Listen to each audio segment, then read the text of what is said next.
Hello, hello everyone. Good evening sa ating lahat. Kumusta na po kayong lahat dyan? Tonight magluluto po tayo. Samahan niyo po ako magluto ng beef pares. So ito yung mga ingredients natin. Ayan yung salt natin. Tapos yung onion. And yung beef cubes natin. Ginger. At saka yung sili natin. And of course yung beef natin na may taba-taba. So, ayan, na-blance ko na po yung beef. Kaya ganyan yung kulay. We will start. So, andyan na po yung tubig natin. Pinakuluan natin. Lagyan na natin ng asin. At saka ano natin yung saucepan para hindi mangamoy yung bahay.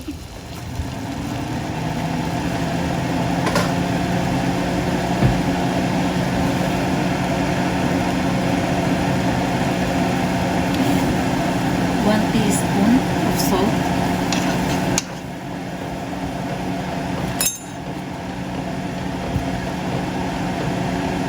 Tapos yung beef natin, na-blance na rin natin. Kaya malinis na siya.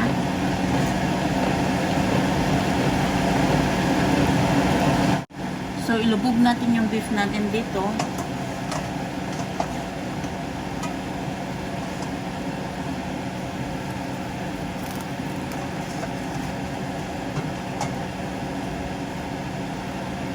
Ayan, malalaki po yung pagkakahiwa ko sa beef natin.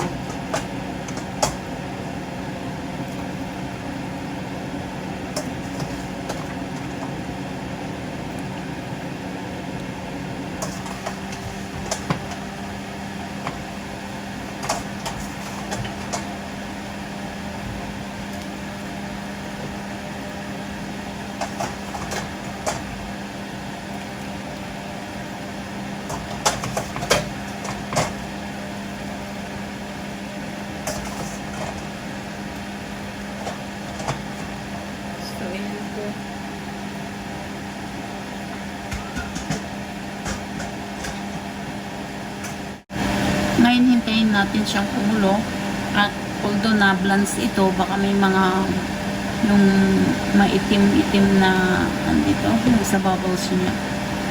Mamaya pagkakulo niya, tatanggalin natin kung meron pa. Pero na blance ko na ito, kaya siguro malinis na. So, takpan lang natin at hintayin natin kumulo. So, i-check natin kung kumulo na siya. Ayan. Dali malinis na siya. Wala na yung maitim-itim na bubbles niya sa ibabaw kasi naano ko na ito, na-blance ko na kanina. Blinance ko yung karne natin. Hindi ko diniretso na nilubog sa tubig. Tinanggal ko yung mga dugo-dugo niya. Yung mga maiitim sa ibabaw niya kanina. So, malinis na yung karne natin. Hindi na natin kailangan tanggalin pa yung mga yan. Kasi, as you can see, puti na yung ano niya. Puti na yung bubbles niya. Hindi na siya maitim.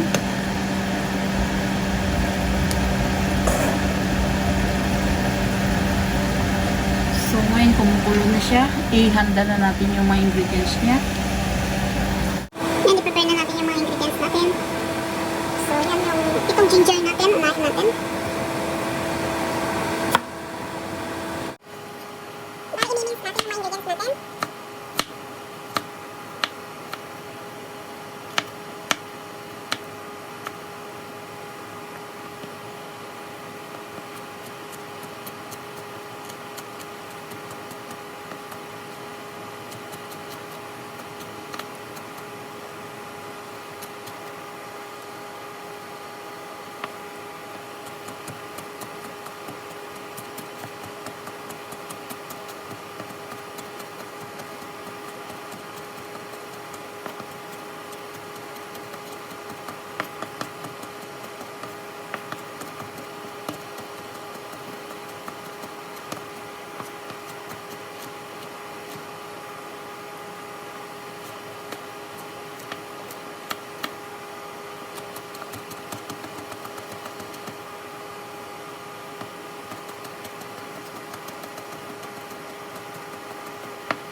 ito yung ginger natin. Pampatanggal na lasa ng lasa.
When there's no more hope is left in me.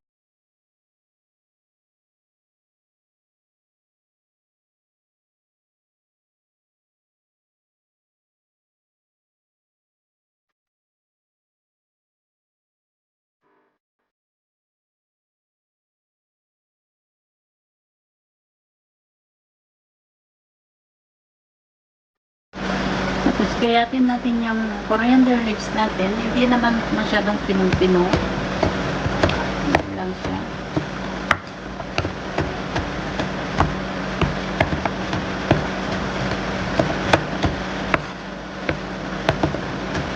Depende po sa inyo kung gusto niyo yung spring onion.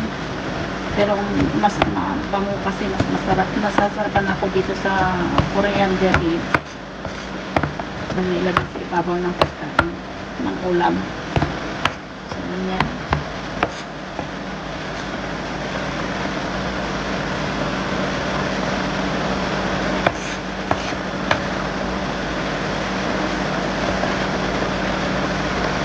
Ayan.